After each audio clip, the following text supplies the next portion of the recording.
Und das Thema möchte ich vertiefen mit dem parlamentarischen Geschäftsführer der Unionsfraktion, Thorsten Frey. Ich grüße Sie. Schönen guten Tag, Frau Werther. Seit gestern wissen wir, jetzt steht der Ampel noch weniger Geld als angenommen für den Haushalt 2025 zur Verfügung. Wird die Koalition daran scheitern? Ja, es spricht sehr viel dafür, dass diese Koalition gerade am Auseinanderbrechen ist. Sie haben das in Ihrem Beitrag gezeigt. Alle drei Ampelparteien machen im Grunde genommen jeden Tag deutlich, dass sie miteinander weder können noch wollen. Und deswegen fragt man sich tatsächlich, wann dieses Schauspiel ein Ende hat. Was die Steuerschätzung anbelangt von gestern, muss man einfach sagen, man muss die Dinge auch gerade rücken.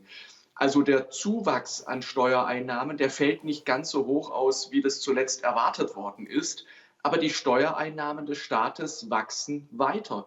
Die Steuerschätzer gehen davon aus, dass im Jahr 2028 dann etwa 1,1 Billionen Euro gesamtstaatliche Steuereinnahmen vorliegen.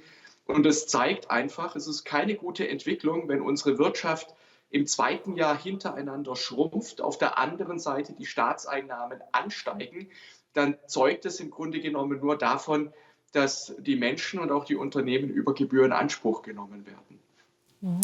Wo würde denn die Union sparen? Wir wissen ja schon, das Bürgergeld, das würden Sie am liebsten abschaffen. Also da könnte man sicher ein paar Millionen dann rausschlagen, vielleicht auch 1 Milliarde. Aber das wird ja bei weitem nicht reichen. Also welche anderen Ausgaben könnte man da canceln? Naja, tatsächlich, Frau Werther, ist es so, dass derzeit etwa 50 Milliarden Euro jährlich für das Bürgergeld aufgewendet werden.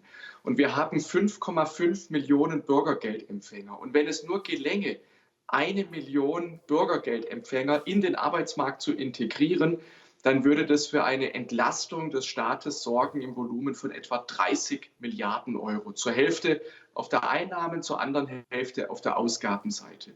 Das ist sicherlich nicht unrealistisch. Darüber hinaus gibt es eine Reihe weiterer Einsparmaßnahmen. Die Ampel pampert ihr Heizungsgesetz beispielsweise mit zweistelligen Milliardensummen an Subventionen.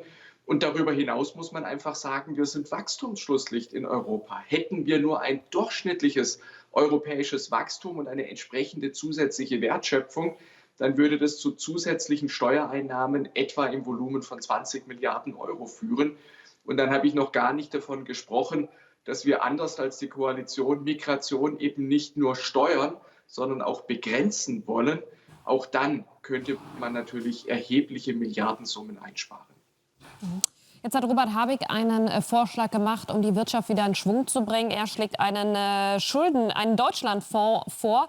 Der soll aus Schulden finanziert werden und milliardenschwer sein. Was halten Sie von dieser Idee?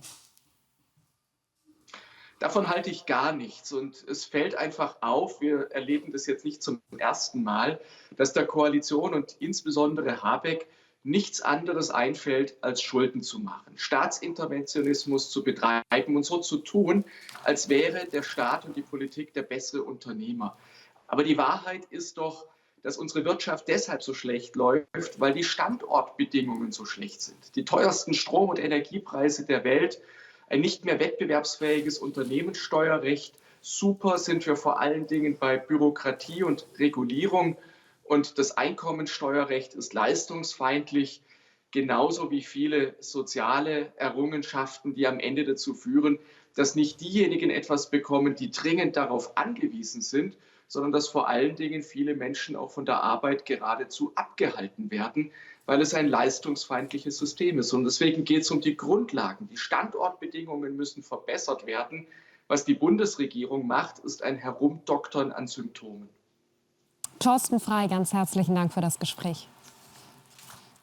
Sehr gerne, Frau Werther.